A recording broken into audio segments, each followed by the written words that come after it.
Queridos, a gente está hoje aqui para fazer algo diferente, para fazer algo prático, porque decidimos crer que se o Senhor nos trouxe para cá, foi porque Ele queria que reavaliássemos os nossos fundamentos.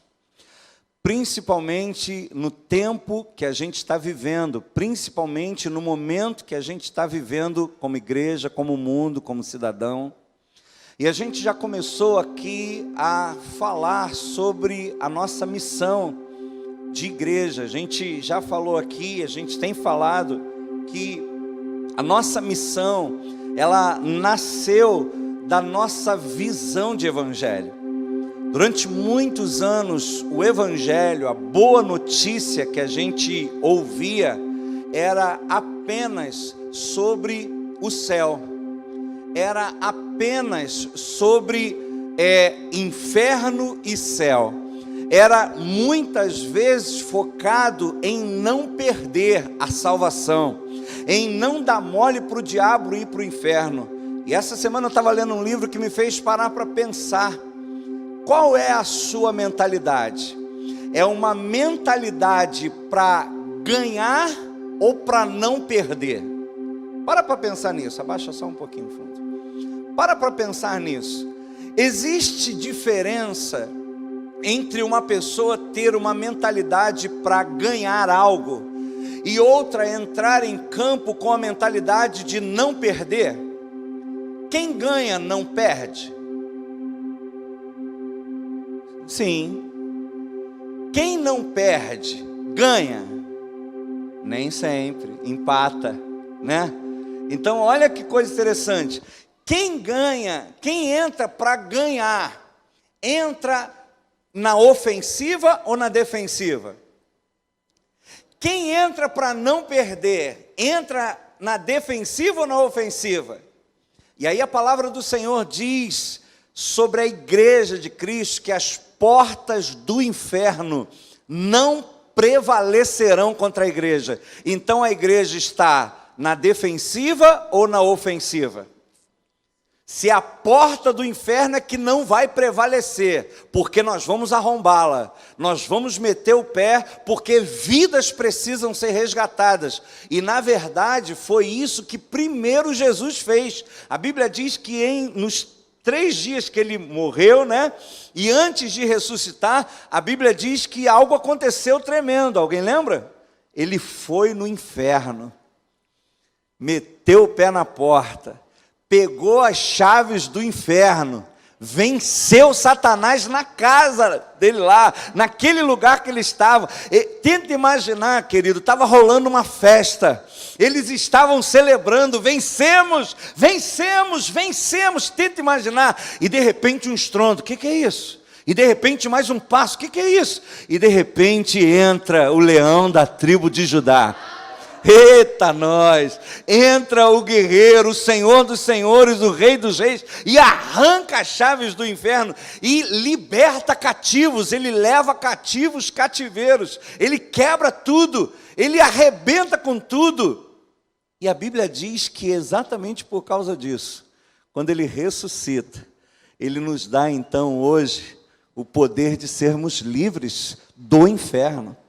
Ele diz que a verdade nos liberta, mas nem sempre a gente, compreendendo ainda assim, consegue romper, porque estamos aprisionados ainda em amarras espirituais. Mas o texto de João 8 continua dizendo, não, fica tranquilo, porque se o Filho vos libertar, verdadeiramente sereis livres. Olha que coisa interessante. Conhecereis a verdade vos libertará. Mas parece que existe, ainda assim, pessoas aprisionadas, que não foram verdadeiramente ou totalmente livres. Mas ele diz, mas quando o Filho entra em ação, se o Filho vos libertar, verdadeiramente sereis livres. E aí a gente tem falado aqui, que muito do que está acontecendo hoje no mundo é o reflexo da nossa visão de evangelho.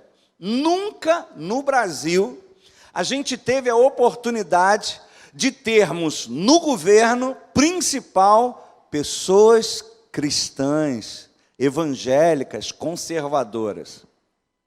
E a gente ainda assim não viu transformações significativas. Pelo contrário, vimos várias atitudes de falta de sabedoria, dando margem para os inimigos se fortalecerem. E aí, nessa hora, eu fiquei parando para pensar que aquilo ali que a gente está vendo, o que a gente está vendo hoje no Brasil, com governos evangélicos, é a manifestação do evangelho que se prega no Brasil, que muitas vezes é só espiritual, só funciona dentro da igreja. Se alguém entra numa área de influência da sociedade, ela muitas vezes vai querer fazer daquele lugar uma igreja, e não, como Daniel, estabelecer princípios na Babilônia, e não como José, mudar a casa de onde ele era escravo. Queridos, a Bíblia diz que José chamou a atenção de Potifar, porque Potifar via que tudo que José fazia prosperava. Então, se tudo que José fazia prosperava, e José era escravo, e como escravo não tinha salário, não tinha direitos, então prosperidade não está ligado a dinheiro. Prosperidade está ligado a avanço, a você colocar a mão e a coisa acontecer, a você projetar e realizar, a as pessoas olharem para a sua vida e ver um desenvolvimento. Por isso que a gente precisa parar para pensar, que foi o que falamos domingo passado, quando Paulo fala sobre desenvolvermos a nossa salvação. A salvação, ela precisa desenvolver. Quando você entrega a sua vida a Cristo, começou um processo, você nasceu de novo. Agora você precisa desenvolver a salvação. E quando você não entende isso, como falamos domingo passado, você fica um crente carnal. Um crente que continua sendo guiado pela carne, pelas suas emoções, que continua andando segundo o curso desse mundo, influenciado muitas vezes por principados e potestades. Ou seja, não existe tanta diferença entre aquele que serve e aquele que não serve a Deus, porque já não é mais uma questão de servir a Deus, mas apenas de ter uma religião diferente. Há uma grande diferença quando uma pessoa serve a outra, ela obedece, ela faz de acordo. Então, a Bíblia diz que chegaria um tempo onde veriam a diferença entre o que serve e o que não serve a Deus. Não é entre o que acredita e o que não acredita em Deus. Não, é o que serve, é o que é usado por Ele, é um seu discípulo, é o que cumpre o seu propósito. Então a gente percebeu aqui a necessidade da gente desenvolver a nossa salvação com temor e tremor. Por quê? Com temor e tremor? Porque Deus é quem opera em nós o querer quanto realizar. Então a gente precisa ter esse entendimento que se a gente não está desenvolvendo, é por nossa única causa. Porque se Deus quer operar, então Ele não está tendo espaço na nossa vida. A gente precisa buscar. Mas é claro que a gente só consegue buscar isso se a gente renova o entendimento. Por isso que o apóstolo Paulo falou que a boa, agradável vontade de Deus não é para quem levanta a mão para Jesus, não é para quem acredita em Jesus, é para aqueles que primeiro não se conformam com esse século. É para aqueles que têm um entendimento de que o mundo está indo para um caminho que não é o meu, não é o que Deus tem para a minha vida. Eu não me conformo com isso, eu não vou me amoldar a essa realidade. E para isso eu vou renovar o meu entendimento. Ele não fala para a gente mudar o mundo, ele fala para a gente começar por nós. Muda você a sua forma de pensar. E aí, as coisas ao seu redor vão começar a mudar também. Faz sentido isso? Então, por isso que o desenvolvimento da salvação começa com a conscientização sobre o que é vida cristã, o que é ser igreja. E a gente falou aqui nesse tempo que igreja, essa palavra igreja não foi inventada por Jesus, já existia na época. E igreja era um grupo de pessoas chamados para fora da sua rotina, para ir à porta da cidade e tomar decisões para a comunidade. Olha só. Então, pensa comigo, se o Senhor Jesus reúne os seus discípulos, e ele já sabe que ele está para partir, e ele então decide mostrar aquele grupo, as portas do inferno, elas não prevalecerão, por quê? Porque a minha igreja vai ser levantada. Eu também vou ter uma igreja, eu também vou ter um grupo de pessoas que tem consciência de que a sociedade precisa ser transformada, de que a realidade precisa ser transformada, e a partir desse momento, quando ele chama aquele grupo de discípulos de igreja, ele já está deixando claro qual é a sua expectativa. Eu espero que vocês não só se reúnam para ficar cantando para mim, orando para mim, estudando sobre mim. Eu espero que vocês se reúnam tendo consciência de quem vocês são, porque eu já deleguei as chaves do reino dos céus à igreja, e tudo que vocês ligarem na terra será ligado no céu. Tudo que vocês desligarem na terra será desligado no céu.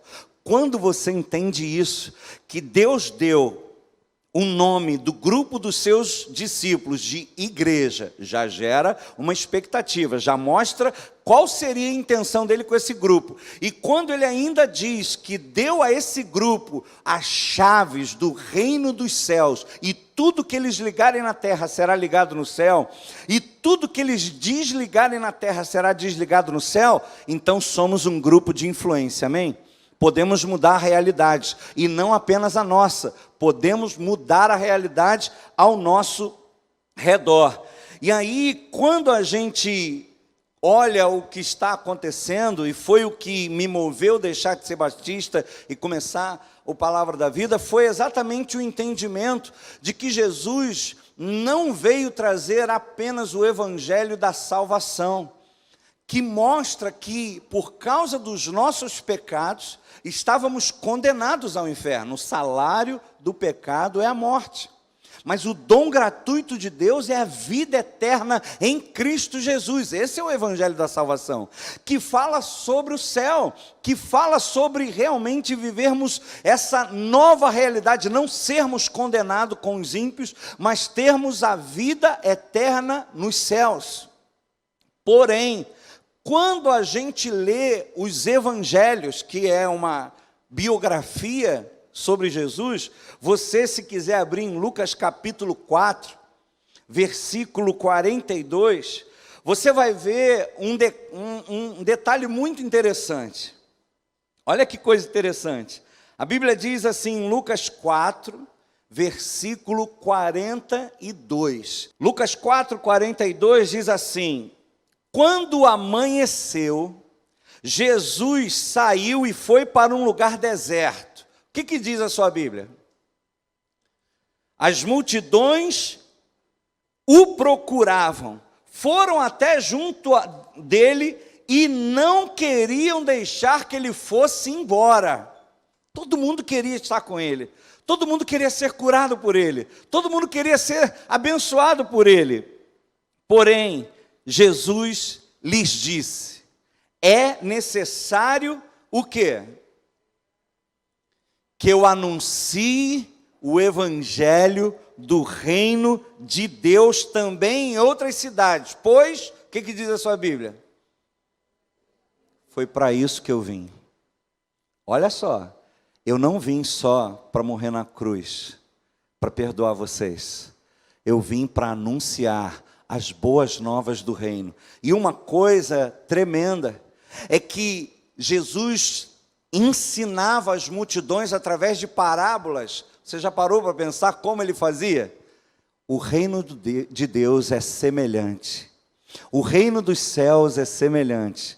o reino dos céus é comparado, sempre quando ele ia explicar o cotidiano da vida, ele falava assim: no reino dos céus funciona dessa forma. É semelhante a um homem que certa vez comprou um campo, é semelhante a um homem, é semelhante ao trigo, é semelhante, sim ou não? Amém? Todas as vezes que ele ia, então, explicar o modo de vida, decisões, ele sempre falava: assim é o reino dos céus. É assim que funciona no reino dos céus. Ó, vocês aqui no mundo, o maior é o que manda, mas não é assim no reino dos céus. O maior é o que serve. Ele mostrava o dia a dia. Ele mostrava o dia a dia. Se você pegar Mateus 5, o Sermão da Montanha, ele vai mostrando exatamente como é que funciona o reino dos céus. E aí a gente percebe que toda vez que Jesus falava das parábolas, ele falava então sempre comparando com o reino de Deus, porque ele diz que para isso ele veio.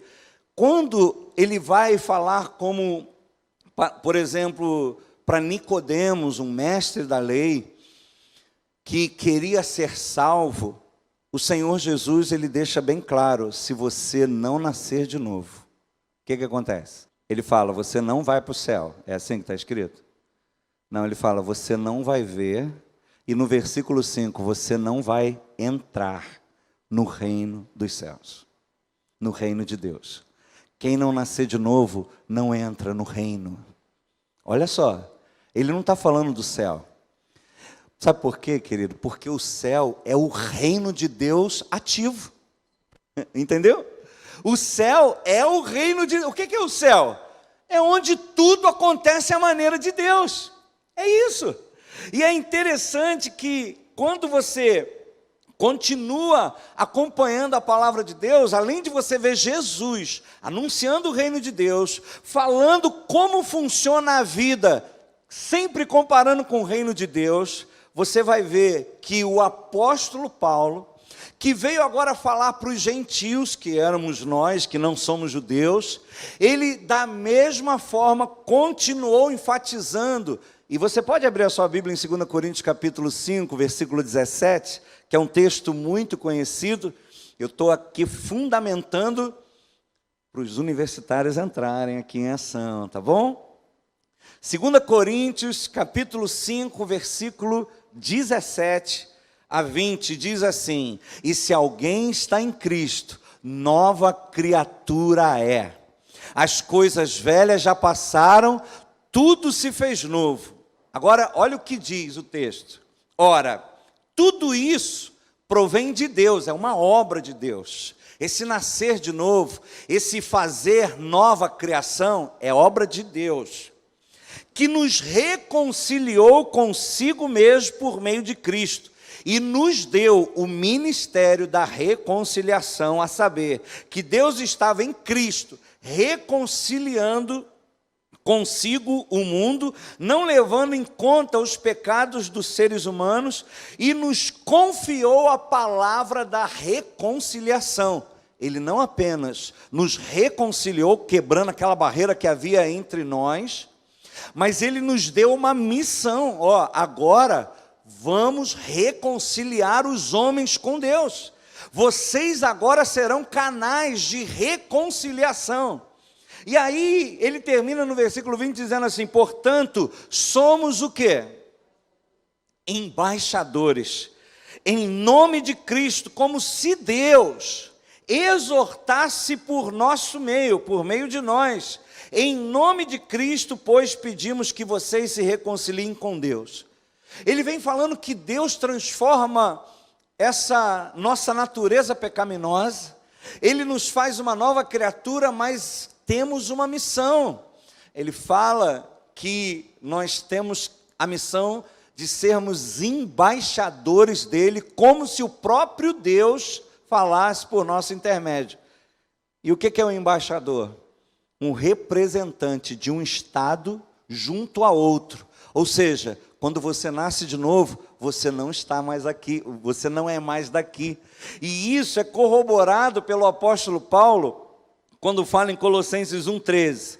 Ele nos libertou do poder das trevas e nos transportou para o reino do seu Filho amado, em quem temos a redenção e a remissão dos pecados. Ou seja, Jesus fala lá, quem não nascer de novo não entra no reino dos céus. O apóstolo Paulo explica, quando você se converte, o que acontece espiritualmente? Você é arrancado de debaixo do domínio das trevas e é transportado para o reino. Não é transportado para o céu, é transportado para o reino. Existe um rei que agora domina.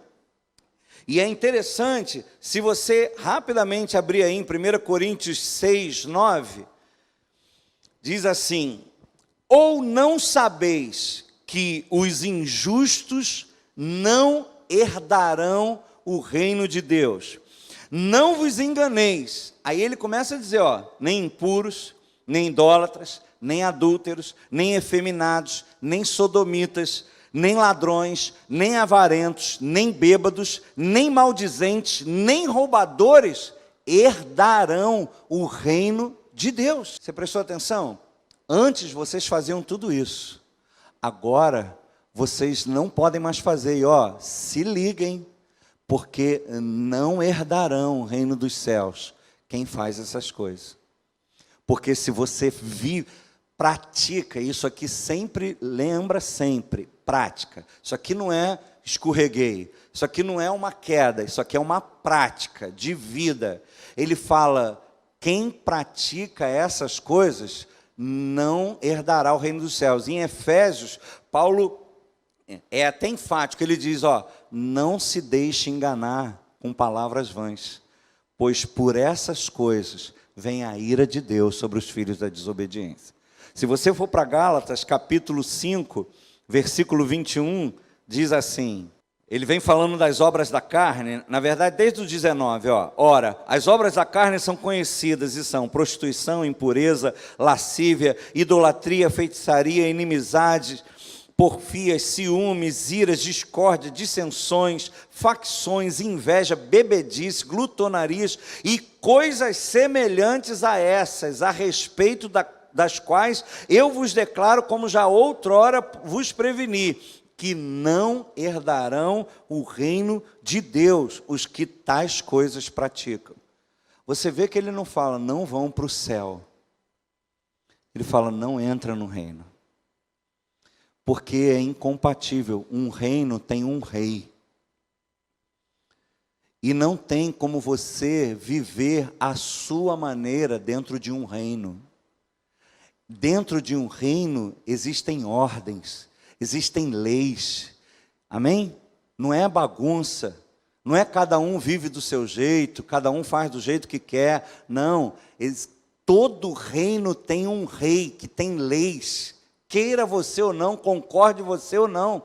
Então, o que Paulo está falando? É impossível alguém que nasceu de novo e entrou no reino e continua vivendo isso aqui. Não existe, não tem como, não bate. Então, gente, quando a gente olha essa realidade, vendo que Jesus chamou o seu grupo de discípulos de igreja, assembleia, que decide, que influencia. Quando ele fala que deu as chaves do reino dos céus a esse grupo, ele então mostra que tem uma expectativa de influência na nossa mão. Quando ele vem em Mateus 5 e chama esse grupo também, dizendo, não é que ele chama esse grupo, ele afirma que esse grupo tem que agir como sal da terra e como luz do mundo. E se o sal não salga, não serve para nada. O sal tem um propósito. Então, quando ele fala, vós sois o sal da terra, ele deixa então bem claro, eu tenho uma expectativa com você. Eu tenho uma expectativa com você. Eu tenho uma expectativa com você. E se o sal não salga, não serve para nada. Ele perdeu o propósito, a não ser para ser pisado pelos homens. Então Jesus deixa isso claro. O apóstolo Paulo, sempre falando sobre vida cristã, ele sempre afirma, não entrarão no reino de Deus, não herdarão o reino de Deus, não se deixe enganar. E aí a gente fazendo esse fundamento aqui sobre o que é a igreja, o que seria a vida cristã, o que seria o evangelho do reino, a gente vai para Mateus capítulo 6, 9 e 10, que é a oração do Pai Nosso, que aqui resume então o propósito desse nosso encontro, o propósito da igreja existir, quando os discípulos pedem: Pai, nos ensina a orar. E orar é falar com Deus. E a maioria das pessoas, quando oram a Deus, oram por si, pela sua vida, pelos seus problemas, pelas suas lutas, pelos seus desejos. Mas quando Jesus os ensinou a orar, ele disse assim: portanto, vocês orarão assim: Pai nosso, que está nos céus, santificado seja o teu nome, venha o teu reino, e seja feita a tua vontade, assim na terra como no céu. A partir daí é que vem: o pão de cada dia nos dá hoje, nos livra da tentação. Aí é com a gente. Mas antes disso, ele fala: quando vocês orarem, primeiro clamem pelo reino. Porque se o diabo reinar, o pão vai faltar. Se o diabo reinar, a tentação vai ser sobre-humana. Se o diabo reinar, vocês vão estar em maus lençóis. Agora, se o reino de Deus chegar, eu me lembro agora aqui, quando ele expulsa o demônio de um jovem, e algumas pessoas: ué, que nova doutrina é essa?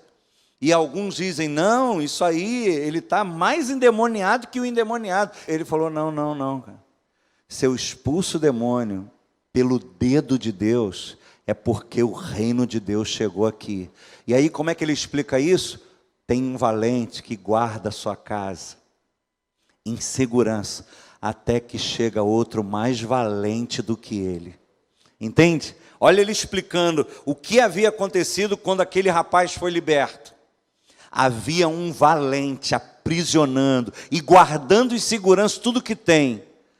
Porém chegou um mais valente do que ele. Tira aquilo que ele se apegava e o põe para fora.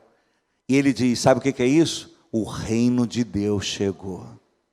O reino de Deus chegou. Quando o reino de Deus chega, a realidade precisa mudar.